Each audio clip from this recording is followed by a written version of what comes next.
નમસ્કાર દર્શક મિત્રો, હું પીનલ આપનું સ્વાગત કરું છું મારા ખાસ કાર્યક્રમ કરંટ ટોપિકમાં દરરોજ એક નવા વિષયની ચર્ચા કરીએ છીએ। આજે ફરી એક વખત કરંટ ટોપિકમાં જીએસટીની ચર્ચા કરવાની છે। ખાસ કરીને જીએસટીની જો વાત કરવામાં આવે તો જ્યારથી જીએસટી લાગુ કરવામાં આવ્યો છે ત્યારથી કહી શકીએ છીએ કે ક્યાંક ને ક્યાંક આ ચર્ચાનો વિષય રહ્યો છે। પરંતુ અહીંયા એ પણ માની શકીએ છીએ કે જ્યારે પણ કોઈ નવો કાયદો આવે કે જ્યારે પણ કોઈ નવી પ્રક્રિયા કે જ્યારે કોઈ પણ નવી સ્કીમ ક્યાંક બી લાગુ કરવામાં આવે તો એ એક સમય સુધી તો ચર્ચામાં રહે છે, કારણ કે ક્યાંક લોકો એકદમથી એક જલ્દીથી અને એક્સેપ્ટ નથી કરી શકતા। જીએસટીની જો વાત કરીએ તો ક્યાંક ઘણા બધા લોકોએ આને ખૂબ જ આવકાર્યું તો ક્યાંક ઘણો વિરોધ પણ જોવા મળ્યો છે। તે બધી જ વાતોને ધ્યાનમાં રાખીને જીએસટીમાં ઘણા બધા ફેરફારો કરવામાં આવ્યા છે। ત્યારે હવે જે 32મી બેઠક જીએસટી કાઉન્સિલની યોજાઈ છે તેમાં ઘણા મોટા ફેરફારો કરવામાં આવ્યા છે। હવે જે મોટા ફેરફારો કરવામાં આવ્યા છે એમાં પણ ખાસ કરીને રજિસ્ટ્રેશનની મર્યાદાને 20 લાખથી વધારીને 40 લાખ સુધી કરી દેવામાં આવી છે। આ તો વાત કરીએ એક ચેન્જીસની, એવા ઘણા બધા અમુક પરિવર્તનો કરવામાં આવ્યા છે, તેની બધી જ ચર્ચા આપણે કરવાની છે। પરંતુ આ પરિવર્તનો જે સમયમાં કરવામાં આવ્યા છે એના કારણે પણ ઘણા સવાલો ઊભા થઈ રહ્યા છે, કારણ કે જીએસટીને લઈને તો ઘણા વિરોધો ઊભા થઈ રહ્યા હતા। આને ક્યાંક એવું કહી શકીએ કે જેમ જેમ વિચારણા કરવામાં આવી રહી છે તેમ તેમ અપડેટ કરવામાં આવી રહ્યું છે કે પછી લોકસભાની ચૂંટણી પહેલા માત્ર આપવામાં આવી રહ્યું એક લોલીપોપ છે। આ તમામ મુદ્દાઓ પર આપણે અહીંયા ચર્ચા કરીશું, જેની માટે મારી સાથે અહીંયા જોડાઈ ગયા છે સીએ ચિંતન પટેલજી અને ચેરમેન ઓફ લાઇનોમેટિક્સ ઇન્ડસ્ટ્રી ઉદય પટેલજી। આ બંનેનું સ્વાગત છે। Welcome to the studio. Thank you so much. Thank you. તો ચિંતનભાઈ, સૌથી પહેલા હવે જે જીએસટી કાઉન્સિલની 32મી બેઠક યોજાઈ છે એમાં જે ઘણા બધા પરિવર્તનો કરવામાં આવ્યા છે, એમાં જે પહેલા પરિવર્તનની મેં વાત કરી, રજિસ્ટ્રેશનની મર્યાદાને વધારવામાં આવી છે, તો ક્યાંક એની માટે પણ એક વિરોધ જોવા મળી રહ્યો હતો। અને એમાં બી જે ચેન્જીસ કરવામાં આવી રહ્યા છે, જેને કહેવામાં આવી રહ્યું છે કે ક્યાંક નાના વેપારીઓને ધ્યાનમાં રાખવામાં આવ્યું છે, કારણ કે જીએસટી આવ્યું ત્યારથી જ નાના વેપારીઓનો ઘણો વિરોધ જોવા મળી રહ્યો હતો। તો આમાં જે રજિસ્ટ્રેશનની મર્યાદા વધારવામાં આવી છે, 20 લાખથી 40 લાખ કરવામાં આવી છે, એનાથી કેટલો ફાયદો થશે અને એની કેટલી જરૂરિયાત હતી? નાના વેપારીઓ માટે એકચ્યુઅલી કાલની મિટિંગમાં ઘણા ડિસિઝન લીધા અને એમાંના જે મેઇન બે ડિસિઝન છે એમાંનું એક ડિસિઝન છે કે રજિસ્ટ્રેશન જીએસટીની અંદર એ એક્ઝેમ્પશન લિમિટ જે હતી જીએસટીમાં એ 10 લાખ અને 20 લાખની જે મર્યાદાને 20 ને 40 કરવામાં આવી છે। આમાં એક બહુ મહત્વની વસ્તુ જે છે એ જ આપણે ક્લેરિફાય કરવાની જરૂર છે કે આ મર્યાદા જે વધી છે એ ખાલી ગુડ્સ માટે વધી છે, સર્વિસ માટેની જે એક્ઝેમ્પશન લિમિટ હતી એ સેમ રહે છે। એટલે નોર્થન ઈસ્ટર્ન સ્ટેટ જે હતા એમાં 10 લાખ હતી અને બીજા સ્ટેટમાં 20 લાખ હતી। આ એક ગુડ્સ માટેની 20 થી 40 લાખ અને 10 થી 20 લાખની જ અત્યારે રિક્વાયરમેન્ટ છે। આમાં પણ બધા સ્ટેટને ઓપ્શન આપવામાં આવ્યો છે। જો કોઈ સ્ટેટ એવું વિચારતું હોય કે એક વીકની અંદર વિચારે કે ભાઈ મારે 40 લાખ નથી કરવી પણ મારે 20 લાખ જ રાખવી છે તો એ કરી શકે છે, પણ અત્યારે 40 લાખ અને 20 લાખનું ગુડ્સ માટેની એ લોકોએ આ પ્રોવિઝન મૂકી છે અને જે એ વેલકમ છે। જે નાના લોકો છે જેને જીએસટીમાં કમ્પ્લાયન્સ નથી કરવું હતું અને એ લોકો અગવડ પડતી હોય છે તો એ અગવડની સામે એમને આ એક એટલે ક્યાંક અત્યારે જે હતું એનાથી ક્યાંક અગવડ તો પડી રહી હતી, ક્યાંક જે વિરોધ ઊભો થઈ રહ્યો હતો એને આપણે કહી શકીએ છીએ કે થોડીક વિચારણા કરવામાં આવી તો ક્યાંક એ યોગ્ય લાગ્યું છે કે ખરેખર આમાં જે ચેન્જીસ છે તેની જરૂરિયાત લાગી છે? ચિંતનભાઈ, હા, નાના વેપારીઓ માટે આ એક વસ્તુ છે, જે લોકોને જીએસટી કમ્પ્લાયન્સમાં ઇશ્યુ આવતા હોય તો એ વિચારે કે ભાઈ ચલો ભાઈ મારી આ લિમિટ વધી ગઈ છે અને મારું ટર્નઓવર વધશે તો થોડી મને રાહત મળશે, 20 લાખનું ટર્નઓવર મારું 40 લાખ થશે તો ત્યાં સુધી પણ મારે જીએસટીમાં નહીં આવું તો મને વાંધો નહીં આવે, એ એક પ્રકારની એક લાગણી આવે છે। ઉદયભાઈ, અત્યાર સુધી કે જે એક વિરોધ ઊભો થઈ રહ્યો હતો ને એના કારણો જાણવા માંગીશું કે ક્યાંક વેપારીઓને કેવા પ્રકારની તકલીફો પડી રહી હતી કે જ્યારે આ મર્યાદા પહેલા 20 લાખ હતી ને હવે જ્યારે 40 લાખ કરવામાં આવી રહી છે ત્યારે હવે સ્પેશિયલી વેપારીઓને કેટલો ફાયદો થવાનો છે અને અત્યાર સુધી શું તકલીફો પડી રહી હતી? આમ તો જોવા જઈએ તો ફાયદો તો સીધો દેખાય જ છે। જે નાના વેપારીઓ છે જે 20 લાખ રૂપિયા ટર્નઓવરમાં અટકી જતા હતા અને પછી એ લોકોને આગળ બિઝનેસ કરવો હોય તો તકલીફ પડતી હતી, હવે 40 લાખ સુધી બી એ લોકો ટર્નઓવર કરે ત્યાં સુધી એમને કોઈ ચિંતા નથી અને એમને કોઈ જગ્યા રિટર્ન ભરવાની કે કોઈ જગ્યા વકીલ જોડે જવાની એવી જરૂરિયાત થતી નથી। એટલે એની જે લિમિટો જે 50 લાખ રૂપિયાથી વાળીને જે 1.5 કરોડ સુધીની 1 કરોડથી 1.5 કરોડની જે લિમિટ બનાવી એ લોકો માટે બી બે ઓપ્શનલ જુદા જુદા બનાવેલા છે કે જેમાં બી બે પોઈન્ટ જુદા કર્યા કે જે કોમ્પ્લાયન્ટ તરીકે જવું હોય એ ચોઇસ કરી કે કોમ્પ્લાયન્ટ તરીકે જવું છે એમને તો એમના એ લોકો એની ચોઇસમાં કે ટેક્સ ભર્યો મટીરિયલ પરચેસ કરે જ્યારે ત્યારે ટેક્સ ભરેલો હોય એમાં જીએસટી ભરેલો હોય અને એ લોકો બીજાને બિલ વેચાણ કરે ત્યારે ભરીને આપે તો બી એ લોકોને તકલીફ નથી, એ લોકો લઈ શકે એમ છે. અને એમાં બીજી ચોઈસ એવી આવી છે કે સિમ્પલ જે ટકા ચાલતા હોય એમાં 2-4% ઓછા કરી શકે અને એ લોકો એમાં બી રાહત મળી ગઈ છે. સિમ્પલ આમ જોવા જઈએ તો દરેક નાના વેપારીઓની લિમિટમાં વધારો જે કરી આપ્યો એ માટે ઘણો સારો ડિસિઝન લેવામાં આવ્યું છે. એટલે કે હવે 40 લાખ રૂપિયા સુધી વાર્ષિક ટર્નઓવર હશે એ લોકોને જીએસટી રજિસ્ટ્રેશનની જરૂરિયાત નહીં પડે, જેથી કરીને વેપારીઓને એક મોટો ફાયદો આને આપણે કહી શકીએ છીએ કે ક્યાંક એક મોટી તકલીફ જેમને પડી રહી હતી એમાંથી ક્યાંક એ લોકોનું નિવારણ એમાંથી મળ્યું છે. હવે અહીંયા બીજા જે ચેન્જીસની વાત કરીએ તો જીએસટી કાઉન્સિલે કમ્પોઝિશન સ્કીમ માટેની મર્યાદામાં પણ વધારો કર્યો છે. ચિંતનભાઈ, તો કમ્પોઝિશન સ્કીમ માટેની મર્યાદાને 1 કરોડથી વધારીને 1.5 કરોડ કરવામાં આવી છે. આ જે વધારો છે ને અહીંયા ક્યાંક આપણે કહી શકીએ છીએ કે 1 થી 1.5 કરવામાં આવ્યો છે. તો આટલા ચેન્જીસને આપ કઈ રીતના જુઓ છો અને એનાથી કેટલો ફાયદો થવાનો છે અને એની કેટલી જરૂરિયાત હતી? હા, એટલે આ છે ને અગેન થોડું ઉદયભાઈ પહેલા બી વાત કરી કે જે 1.5 કરોડની કોમ્પોઝિશન સ્કીમ જે કરી એમાં એ છે કે સૌથી વધારે ઇમ્પોર્ટન્ટ એ છે કે જે સ્મોલ લોકો છે અને જે લોકોનું પરચેઝ અને સેલ એ અનરજિસ્ટર્ડ લોકો થતું હોય તો એ લોકોને આમાં બેનિફિટ વધારે આવવાનો છે. બીજું જે એક બહુ સારી વસ્તુ કોમ્પોઝિશન માટે કરી છે કે પહેલા ક્વાર્ટરલી રિટર્ન ફાઇલિંગ હતું, હવે ક્વાર્ટરલી રિટર્ન ફાઇલિંગ જેવું રાખ્યું નથી. ક્વાર્ટરલી પેમેન્ટ કરવાનું અને ફાઇલિંગ કરવાનું તમારે એન્યુઅલી. એટલે આ જે 1 કરોડથી 1.5 કરોડની જે એક્ઝેમ્પશન કોમ્પોઝિશનનો જે ઓપ્શન જે હતો એ વધ્યો, એનાથી એ ફાયદો થશે કે જે લોકોને હજુ રિટર્ન ફાઇલિંગમાં ક્યાંક ઇસ્યુ આવી રહ્યા છે એ લોકો પણ વિચારે કે ચલો ભાઈ મારું 1 કરોડમાં હું ઓલરેડી કોમ્પોઝિશનમાં છું અને 1 કરોડથી 1 કરોડ 10 લાખ થઈ ગયું છે તો મારે જીએસટીમાં જઈને હું શું કરીશ, એમાંથી એક બહાર છુટકારો મળી ગયો છે એવું લાગે છે. જી. તો અહીંયા આ જે મર્યાદા વધારવામાં આવી છે અત્યાર સુધીની જો વાત કરવામાં આવે તો ક્યાં કહી શકીએ છીએ કે ચિંતનભાઈ આમાં કમ્પોઝિશન સ્કીમમાં જે મર્યાદા પહેલા ઓછી હતી એનાથી એક અંશે તકલીફ પડી રહી હતી? હા, એટલે આમાં છે એક વસ્તુ જે બહુ ઇમ્પોર્ટન્ટ છે, દરેક વેપારી વગેરે સમજવાની જરૂર છે કે તમે જો within Gujarat state within state તમે સેલ કરતા હો તો જ તમે કોમ્પોઝિશન સ્કીમ લઈ શકો છો. જો તમે 1 રૂપિયાનું પણ સેલ ગુજરાતની બહાર કરતા હો તો તમને કોમ્પોઝિશન સ્કીમ લાગે નહીં, તો તમારે રેગ્યુલર રજિસ્ટ્રેશન કરાવવું જ પડે. એટલે આ કેવું થયું કે જે લોકોનું સેલ એ 100% ગુજરાતની અંદર છે, જે લોકોના સેલ એ નાના વેપારી વર્ગમાં છે, મોટા કોર્પોરેટમાં નથી. ઇન શોર્ટ આપણે નાના વેપારીઓની જ વાત કરી શકીએ કારણ કે એ લોકોનું જ ગુજરાતની અંદર હશે, બહાર હશે એ લોકોની માટે આ નથી. કહી શકીએ કે સરકારે ફાયદો માત્ર ને માત્ર અહીંયા નાના વેપારીઓને જ આપ્યો છે કારણ કે એ લોકોનો જ વિરોધ વધારે જોવા મળી રહ્યો હતો. જીએસટી પછી મોટા વેપારીઓનો એટલો અવાજ ઉઠ્યો એવું તો આપણે જોયું નથી કદાચ. ઉદયભાઈ, અહીંયા કમ્પોઝિશન વાળાઓ જે છે કે જે એમાં આવે છે એ લોકોને વર્ષમાં એક જ વાર રિટર્ન ભરવાનું રહેશે.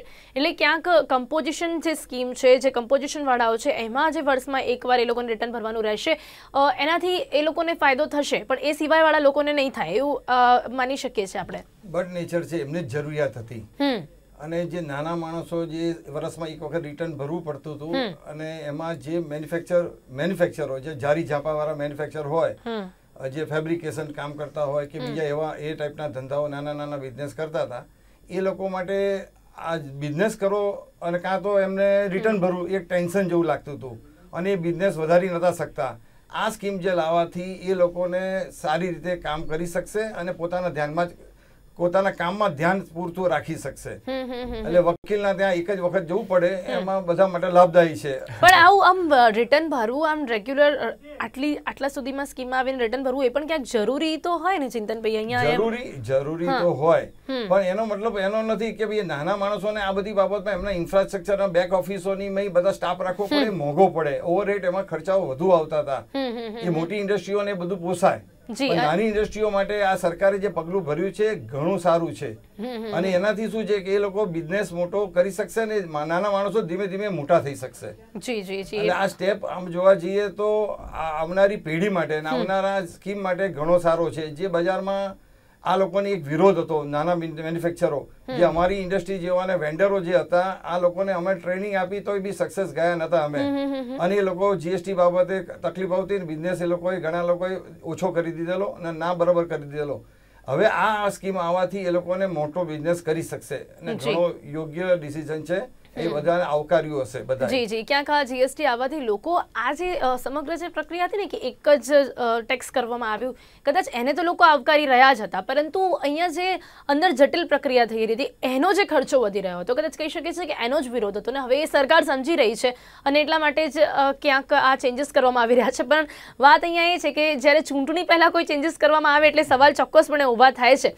તો અહીંયા બીજા એક ચેન્જીસની જે વાત કરીએ તો MSME વાર્ષિક રિટર્ન ફાઇલ કરવાની જે છૂટ આપી દીધી છે. એટલે કે આ જે બધા નવા ચેન્જીસ છે ને એ પણ આપણે જણાવી દઈએ કે 1 એપ્રિલ 2019થી આ લાગુ થવાના છે. તો આ વેપારીઓને વર્ષમાં એક જ વાર હવે રિટર્ન ભરવાનું રહેશે. ચિંતનભાઈ, તો MSME સેક્ટર માટે ત્રિમાસિક જે ટેક્સ ભરવો પડશે, જો કે તમને હવે વાર્ષિક રિટર્ન ભરવાનું રહેશે. તો આ પણ એક ચેન્જીસને આપ કઈ રીતના જુઓ છો MSME ફેક્ટર માટે?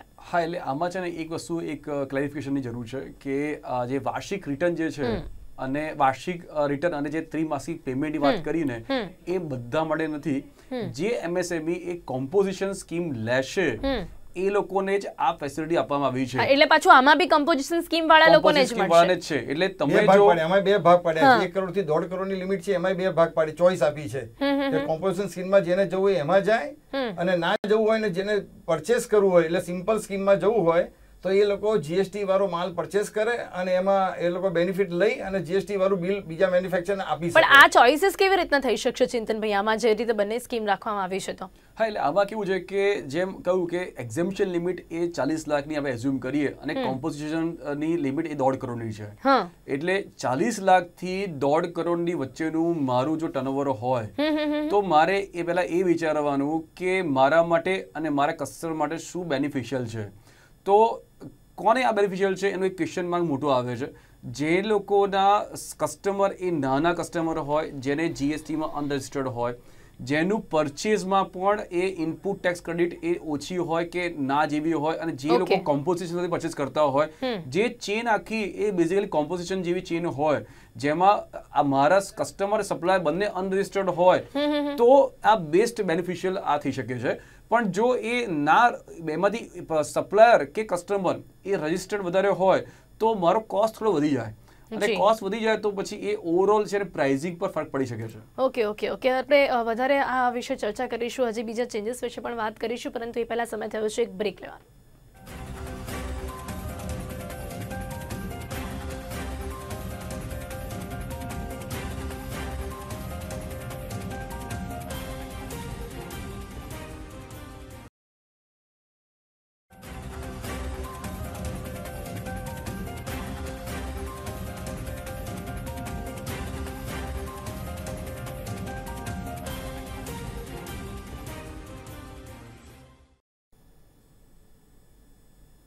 બ્રેક બાદ ફરી એકવાર આપનું સ્વાગત છે કરંટ ટોપિકમાં. તો જીએસટી કાઉન્સિલની 32મી બેઠકમાં જે રીતે ચેન્જીસ આવ્યા છે તેના ઉપર આપણે ચર્ચા કરી રહ્યા છીએ. આ ચેન્જીસની કેટલી જરૂરિયાત હતી ને સાથે જ ખાસ કરીને હવે આ ચેન્જીસ પછી નાના વેપારીઓને કેટલો ફાયદો થશે તે વિશે આપણે વાત કરી રહ્યા છીએ. આપણી સાથે ઓલરેડી ચિંતન પટેલ અને ઉદય પટેલજી જોડાયેલા છે. હવે આ ચર્ચામાં મારી સાથે જોડાયા છે વારિસ ઈરાની, જેઓ GCCI મેમ્બર છે. તો વારિસ ઈરાનીજી, આપનું પણ સ્વાગત છે. Welcome to the studio.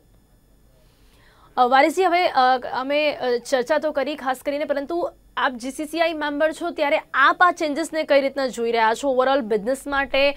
Overall જે બિઝનેસમેન છે, જે નાના વેપારીઓ છે, જે લોકોનો વિરોધ હતો, જે લોકોની માંગણીઓ હતી, જે લોકોને જીએસટી આવ્યા પછી ઘણા બધા ક્વેશ્ચન્સ થઈ રહ્યા હતા, તેમની માટે આ જે ચેન્જીસ કરવામાં આવ્યા છે, જેમાં રજિસ્ટ્રેશન મર્યાદાની અમે વાત કરી છે કે જે 20 લાખથી 40 લાખ કરવામાં આવી છે અને અમુક જે રાજ્યો છે કે જ્યાં 10 લાખ હતી તો ત્યાં વધારીને 20 લાખ કરવામાં આવી છે. હવે જે કમ્પોઝિશન સ્કીમ છે એમાં પણ મર્યાદા વધારવામાં આવી છે, 1 કરોડથી 1.5 કરોડ કરવામાં આવી છે. તો આ જે મર્યાદા વધારવામાં હવે આવી છે અમુક ટાઈમ પછી, અમુક સિચ્યુએશનને જોયા પછી, અમુક વિરોધોને જોયા પછી, તો એની માટે આપનું શું માનવું છે? આપ આ ચેન્જીસને કઈ રીતે જુઓ છો ઓવરઓલ બિઝનેસમેન્સ માટે, નાના વેપારીઓ માટે?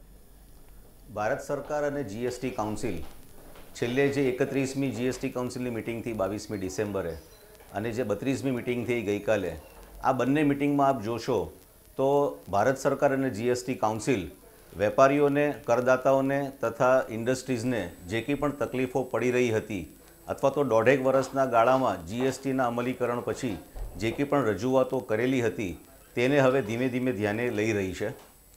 GCCI તરફથી પણ અમે છેલ્લા 1.5 વર્ષથી રજૂઆતો કરી રહ્યા હતા. છેલ્લે જે અમે રજૂઆતો કરી હતી એનો અમને આનંદ છે કે છેલ્લી 2 જીએસટી કાઉન્સિલમાં ઘણી બધી રજૂઆતો જીસીસીઆઈની પણ સ્વીકારાઈ છે અને જે રજૂઆતો થઈ અને જે માંગણીઓ સ્વીકારાઈ એમાં આપ ગઈકાલે જોશો કે આપણે કહ્યું એમ કે જે 20 લાખની લિમિટ હતી એ હવે 40 લાખ કરવા તરફ જઈ રહ્યા છે. નાના વેપારીઓને આનાથી ઘણો મોટો ફાયદો થશે અને જે નાના વેપારીઓને જીએસટીના કોમ્પ્લાયન્સમાં જે તકલીફો પડી રહી હતી, જે ખર્ચ ઉઠાવવો પડતો હતો, તેમાં ઘણે અંશે રાહત થશે. બીજું જે કોમ્પોઝિશનમાં એમણે વાર્ષિક એક જ રિટર્ન ભરવાની જોગવાઈ દાખલ કરવાની વાત કરી છે અને ટેક્સ જે ક્વાર્ટરલી ભરવાની વાત કરી છે એ ખૂબ જ સારી વાત કરી છે. અને જો એ માંગણી સ્વીકારી અને 1 એપ્રિલથી આ જે એમની જે રજૂઆત છે અને 1 એપ્રિલથી જે લોકો કરવા જઈ રહ્યા છે કે સિંગલ રિટર્ન્સ ભરવાનું અને ક્વાર્ટરલી ટેક્સ ભરવાનું, તેનાથી વેપારીઓને, નાના વેપારીઓને ખૂબ જ રાહત થશે. જી, એમએસએમઈ ફેક્ટર માટેની વાત જે આપણે કરી હમણાં, એમએસઈ સેક્ટર માટેની પણ વાત છે અને સાથે સાથે અગાઉ આપણે ચર્ચા કરેલી છે કે જે સર્વિસ ઇન્ડસ્ટ્રીઝ હતી એમાં પણ લોકોએ કોમ્પોઝિશન સ્કીમ દાખલ કરી અને 50 લાખની મર્યાદા સુધીમાં જે 6%નો ટેક્સ છે અથવા તો જે લોકો મિક્સ સપ્લાયમાં છે, ગુડ્સ અને સર્વિસમાં, એ બંનેને પણ આ યોજનાનો લાભ મળશે. એટલે નાના વેપારીઓને જે શરૂઆતમાં તકલીફ પડતી હતી એનું સરકારે ભલે મોડે પણ આ જે પગલું છે એ ખૂબ જ આવકારદાયક છે અને નાના વેપારીઓને, એમએસએમઈને, નાની ઇન્ડસ્ટ્રીઝને આનાથી ઘણો ફાયદો થશે અને રાહત થશે. જી, એટલે કે વારસજીના પ્રમાણે પણ ક્યાંક આ જે સુધારો કરવામાં આવ્યો છે તેનાથી નાના વેપારીઓને ચોક્કસપણે ફાયદો થવાનો છે. ચિંતનભાઈ, હવે વધુ એક ચેન્જીસની પહેલા વાત કરી તો 50 લાખ સુધી જે વેપાર કરનારા લોકો છે, બિઝનેસમેન છે, સર્વિસ સેક્ટર યુનિટનો પણ કમ્પોઝિશન સ્કીમમાં હવે સમાવેશ કરવામાં આવ્યો છે, જેના પર 6% કર લગાવાયો છે. તો આ પણ એક નવા ચેન્જીસની વાત છે. આમાં પણ સર્વિસ સેક્ટર યુનિટમાં પણ કમ્પોઝિશન સ્કીમનો સમાવેશ કરવાની વાત છે. આ ચેન્જીસને પણ કઈ રીતે જોશો? આ એક અગેન બહુ સારી વસ્તુ છે, કારણ કે પહેલા જે કોમ્પોઝિશન સ્કીમમાં હતું એમાં સર્વિસ સેક્ટરને બાકાત રાખી હતી અને એમાં ટ્રેડર્સ, મેન્યુફેક્ચરર્સ અને અમુક જે ફૂડ સર્વિસ હતી એ ઇન્ક્લુડ હતી. તો સર્વિસ સેક્ટર્સમાં ઘણીવાર એવું હોય છે કે એમને જેની સર્વિસ આપતા હોય છે, એડવાઇસ આપતા હોય છે, એ લોકો નાના લોકો હોય, અનરજિસ્ટર્ડ હોય અને આ જીએસટી એમને બર્ડન લાગતું હોય છે.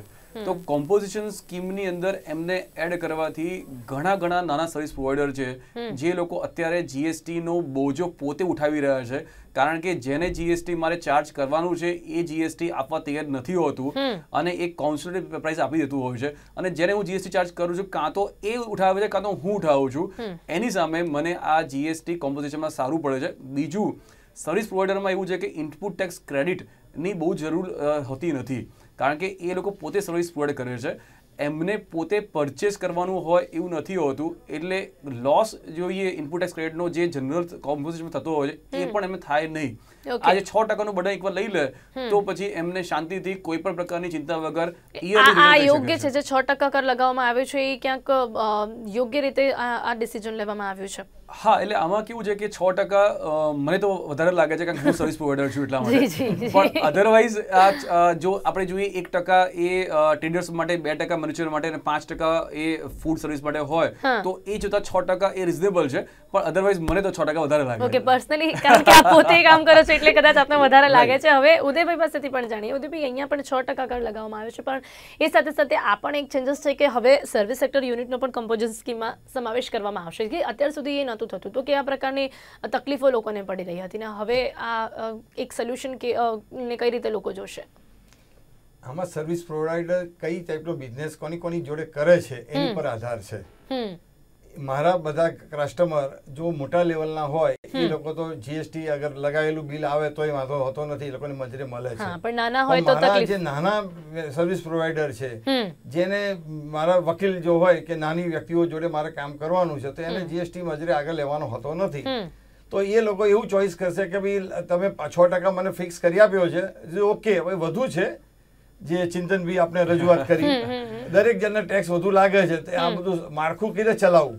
તો આ બધા જે પ્રોવાઈડર બહુ સમજી વિચારીને કર્યું હશે કામ, બને ત્યાં સુધી જે 1% અને 3% ને 4% જે ગોઠવ્યો છે એમાં સમાવેશ કરી દે તો સારું. જી, વારિસજી, આપનું પણ શું માનવું છે કે અહીંયા સર્વિસ સેક્ટર યુનિટની જે વાત છે, કદાચ સામે મોટા વેપારી હોય તો એમને તો વાંધો નહીં આવે, પરંતુ જો નાના વેપારી હોય તો હજી આમાં પણ કંઈક ચેન્જીસની જરૂરિયાત લાગી રહી છે કે કેમ? હાલના તબક્કે તો આ જે સ્કીમ આવી છે એ મારા મત મુજબ ખૂબ જ સારી સ્કીમ છે અને જેમ ચિંતનભાઈએ કહ્યું એમ કદાચ કે 6%નો દર વધારે લાગે છે, પણ અગાઉ આપણે જોયું હશે કે સર્વિસ ટેક્સ હતો ત્યારે આપણે 10% સર્વિસ ટેક્સ આ બધી સર્વિસો ઉપર પણ ભરતા હતા. એટલે 6%નો દર જે છે કોમ્પોઝિશન વાળો એ હાલના તબક્કે ઓવરઓલ રિઝનેબલ છે અને ઘણો ફાયદો નાના જે કન્સલ્ટન્ટ્સ છે કે નાના જે સર્વિસ પ્રોવાઈડર્સ છે એમને થશે. બીજું એક મહત્વનું પાસું આમાં એવું છે કે જે લોકો મિક્સ સપ્લાય કરે છે, ગુડ્સ અને સર્વિસ બંને, એને પણ આમાં આવરી લેવાયા છે. એટલે અત્યારે શરૂઆત સારી કરી છે. સરકાર ધીમે ધીમે જીએસટીમાં જે કંઈ પણ સુધારા કરવા જઈ રહી છે એ કયા ચૂંટણીલક્ષી છે કે વેપારીઓને તકલીફ પડે છે તે લક્ષી છે એમાં આપણે નથી પડતા, પરંતુ જે 1.5 વર્ષમાં વેપારીઓને, કરદાતાઓને, ટેક્સ પ્રેક્ટિશનર્સને, એડવોકેટ્સ, ચાર્ટર્ડ એકાઉન્ટન્ટ્સને તકલીફ પડતી હતી અને જે રજૂઆતો કરી એ ધીમે ધીમે સરકાર હવે સુધારા કરવા જઈ રહી છે. એટલે એને આવકાર તો આપણે આપવો જ પડશે અને આ આવકારદાયક પગલું છે. બીજું બે મહત્વની વાત મને આમાં લાગે છે જે આ 50 લાખ સિવાયની, કે જે 20 લાખની મર્યાદા 40 લાખની કરી છે, એમાં એક મોટો વસ્તુ એમણે કરી છે કે એમણે સ્ટેટ્સને પાવર આપેલા છે. દરેક સ્ટેટ નક્કી કરી શકશે કે એમણે એમની જે ટર્નઓવરની મર્યાદા છે, બેઝિક એક્ઝમ્પશન લિમિટની, એ શું રાખવી, એનો પાવર સ્ટેટને આપેલો છે. હવે અત્યારના તબક્કે એવું લાગે છે, મારું પોતાનું માનવું છે કે આગળ જતા આમાં થોડીક તકલીફ થશે. અત્યારે આ ફોરમ પર આની ચર્ચા કરવી અયોગ્ય છે. જે સુધારો કર્યો છે સારો છે, પણ જે સ્ટેટ્સને પાવર્સ આપેલા છે એમાં ક્યાંક કોઈક જગ્યાએ આગળ જતા અમુક લિટિગેશન્સ અથવા તો પ્રોબ્લેમ્સ થશે, મને એવું લાગી રહ્યું છે. એટલે કેવા પ્રોબ્લેમ્સ થઈ શકે? કારણ કે પોતપોતાની રીતે ક્યાંક વધારવામાં આવી શકે, ક્યાંક ઘટાડવામાં આવી શકે, તો ક્યાંક બેલેન્સ બગડી શકે, એ રીતના કંઈક ચેન્જીસ થઈ શકે એવું લાગે છે. જ્યારે વેટનો કાયદો હતો ત્યારે દરેક સ્ટેટ્સને પોતાનું ટર્નઓવર બેઝિક એક્ઝમ્પશન લિમિટ કરવાના પાવર્સ હતા, પરંતુ એ સ્ટેટ વાઇઝ લો હતો. જ્યારે આપણે જીએસટી હવે વન નેશન વન ટેક્સની વાત છે ત્યારે જે આ સ્ટેટ્સને ટર્નઓવરની મર્યાદાના જે પાવર્સ આપેલા છે એમાં જ્યાં પણ સ્ટેટની બહાર એટલે ઇન્ટરસ્ટેટ ટ્રાન્ઝેક્શન્સ થશે અથવા તો એ સ્ટેટના વેપારીઓ સાથે જ્યારે ટ્રાન્ઝેક્શન્સ થશે ત્યારે અમુક ટેકનિકલ અને લીગલ ગૂંચવાડા ઊભા થવાના અમને આશંકાઓ લાગી રહી છે. બીજી વસ્તુ જે છે કે એમણે એક બીજું સારું પગલું એ લીધેલું છે કે એક 7 મિનિસ્ટરની એક ગ્રુપ ઓફ મિનિસ્ટર્સની કમિટી કોન્સ્ટિટ્યુટ કરી છે રિયલ એસ્ટેટને બૂસ્ટ કરવા માટેની. એ પણ એક સારું આવકારદાયક પગલું છે. અને જે લોટરીના રેટ્સ છે એને પણ નક્કી કરવા માટે ને યુનિફાઈ કરવા માટે એ લોકોએ ફરીવાર એક મિનિસ્ટર્સની કમિટીઓ નક્કી કરી છે. એટલે સરકાર ધીમે ધીમે હવે જીએસટીમાં જે કંઈ પણ મુશ્કેલીઓ પડે છે અને વેપારીઓ તરફે વેપારીઓને ફાયદો થાય અથવા તો વેપારીઓની મુશ્કેલી ઓછી થાય તે દિશા તરફ આગળ વધી રહી છે, તેને આપણે બિરદાવવી રહેશે. અત્યારે હજી પણ ઘણી મંજિલ બાકી છે, હજી ઘણા બધા તકલીફો, પ્રોબ્લેમ્સ છે દૂર કરવાના છે, પરંતુ જે શરૂઆત કરી છે એને બિરદાવવી રહેશે. જી, હજી ઘણા ચેન્જીસ આવી શકે છે. અને હા, અરુણ જેટલીએ પણ જણાવ્યું છે કે જે રિયલ એસ્ટેટ સેક્ટરની જે વાત કરવામાં આવી છે પણ 7 મંત્રીઓની એક નિમણૂક થવાની છે અને એમાં ખાસ લોટરી મુદ્દે પણ જીએસટીની એક કમિટીની રચના કરવામાં આવવાની છે. તો એક રીતે આપણે જો જોવા જઈએ તો આ પણ એક વધુ એક ચેન્જીસ અહીંયા આવી શકે છે. હજી પણ ચેન્જીસ થયા છે, જે જીએસટી થ્રેશોલ્ડની લિમિટ વધારવામાં આવી છે એનાથી પણ ઘણો ફાયદો થઈ શકે છે. એનાથી પણ એવું માનવામાં આવી રહ્યું છે કે રોજગારીની પણ તકો ઊભી થઈ શકે છે, નાના વેપારીઓને ફાયદો થઈ શકે છે. તો ઇન્ટરનલી પણ જે પ્રમાણે અમુક વસ્તુ જે ક્લિયર કરવામાં આવે છે, ચિંતનભાઈએ પણ જે રીતે જણાવ્યું છે કે ક્યાંક જે રીતના ચેન્જીસ કરવામાં આવ્યા છે એમાં કમ્પોઝિશન સ્કીમમાં લોકો કયા આવે છે ને કયા નથી આવતા એ પણ ક્યાંક એક ક્લિયર કરવાનો અમે એક પ્રયત્ન કર્યો છે. અત્યારે સમય અહીંયા સમાપ્ત થઈ ગયો છે. તો ચિંતનભાઈ, ઉદયભાઈ અને સાથે જ વારિસિયા બંને અમારી સાથે ત્રણે અમારી સાથે જોડાયા, સાથે જ આ તમામ ચર્ચા કરી તે બદલ આપનું ખૂબ ખૂબ ધન્યવાદ. Thank you so much. Thank you very much. તો દર્શક મિત્રો, આપણે અહીંયા ચર્ચા કરી છે જીએસટી કાઉન્સિલની જે બેઠક કરવામાં આવી છે એમાં જે તે ચેન્જીસ કરવામાં આવ્યા છે એમાં નાના વેપારીઓને કેટલો ફાયદો થશે ને જે પ્રમાણે એક વાત કરી કે કદાચ લોકસભાની ચૂંટણી પહેલાં જો આ ચેન્જીસ કરવામાં આવે છે તો લોકો કહી શકે છે કે ખરેખર નાના વેપારીઓને ફાયદો આપવામાં આવી રહ્યો છે કે પછી આ લોલીપોપ છે, એ જે કંઈ પણ હોય, પરંતુ આનો સીધો ફાયદો તો નાના વેપારીઓને દેખાઈ રહ્યો છે. એ ચોક્કસપણે આપણે અહીંયા ચર્ચા કરી છે. જે રીતે અમુક મર્યાદાઓ વધારવામાં આવી છે, જે રીતે અત્યાર સુધી એક વિરોધ જોવા મળી રહ્યો છે, ક્યાંક જીએસટીને લોકો આવકારી રહ્યા હતા પરંતુ એમાં જે પ્રક્રિયા લોકોને જટિલ લાગી રહી હતી એનો જે એક વિરોધ હતો એનું પણ એક સોલ્યુશન અહીંયા ચોક્કસપણે જોવા મળી રહ્યું છે. તો અત્યારે કરંટ ટોપિકમાં બસ આટલું જ. ફરીથી મળીશું એક નવા વિષય સાથે. ત્યાં સુધી રજા આપશો. નમસ્કાર.